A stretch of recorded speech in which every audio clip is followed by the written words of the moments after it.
All right, so now we're ready to hook the pop-up camper back up to the vehicle. The first thing we're going to do here is we're going to raise all 4 stabilizers about halfway, which allows us to kind of jack it up, you'll see. So I'm going to raise all 4 stabilizers up about halfway.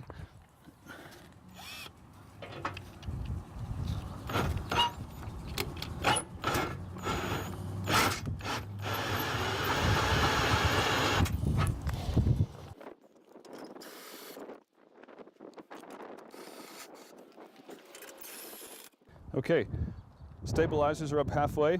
We're going to raise the parking jack about as high as we need to go so it'll be higher than the hitch on the vehicle. Remember, it's got to come down.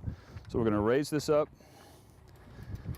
pretty high, and we can always come back and go higher if we need to.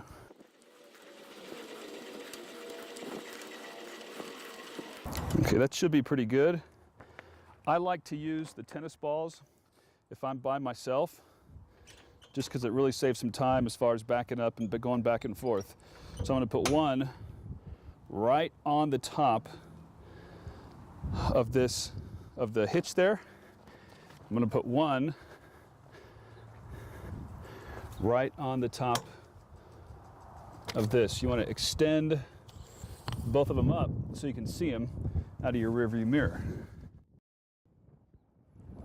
Okay, this one shifted a little bit.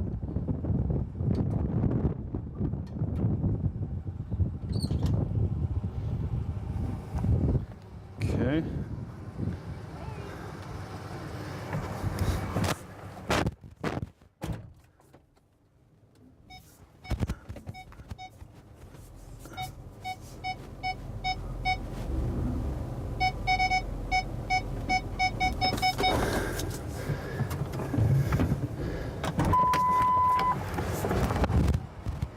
All right, let's see how we're doing here. That's a little too far back. What we like to have is just this ball be right kind of at the front of this and let it really fall onto the ball. So I'm going to go forward just a hair.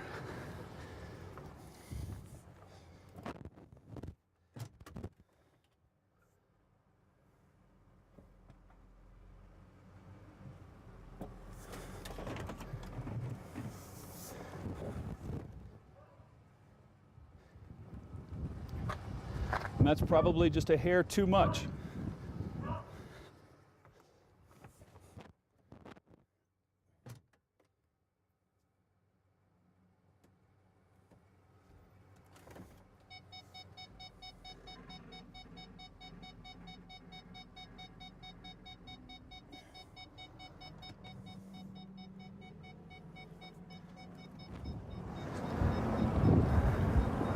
All right, that's pretty good. Looks good.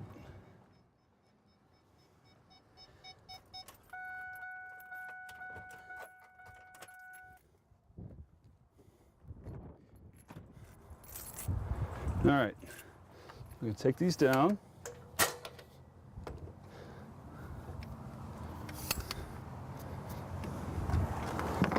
And we're just going to lower it carefully. Slightly off center here, but it's really going to fall into place nicely.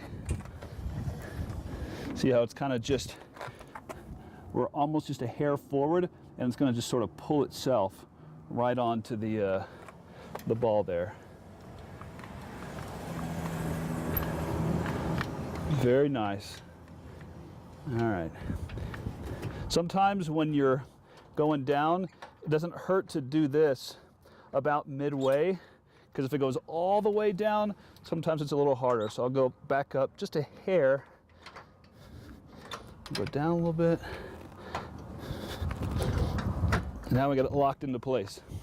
See how this is real low on there?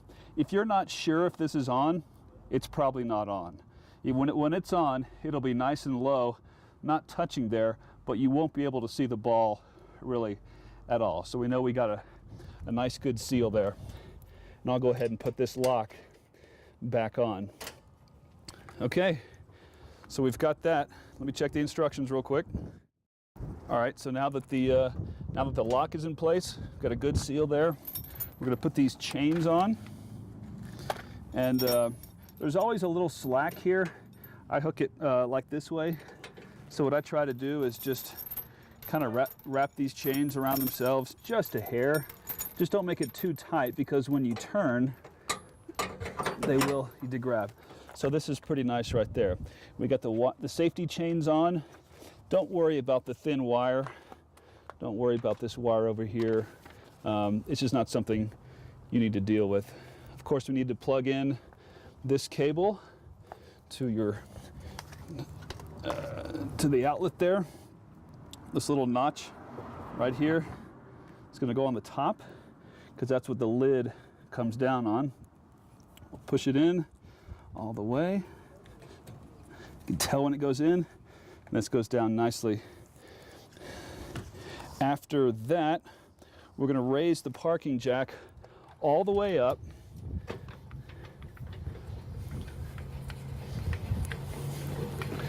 And I mean all the way. Okay, we're going to fold it over into the traveling position. We are going to then raise the stabilizers up the rest of the way.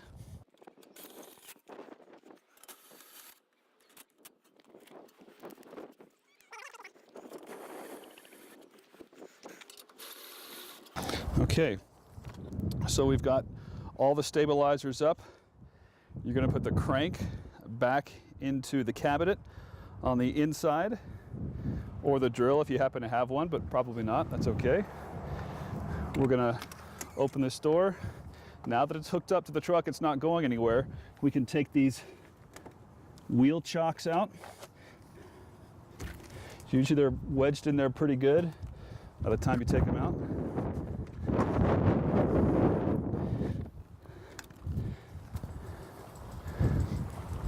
We're going to leave these right at the door, because that's where you want, that's the first thing you do, remember, when you first set it up, is put those in place. So we want those to be the first thing you see right by the door.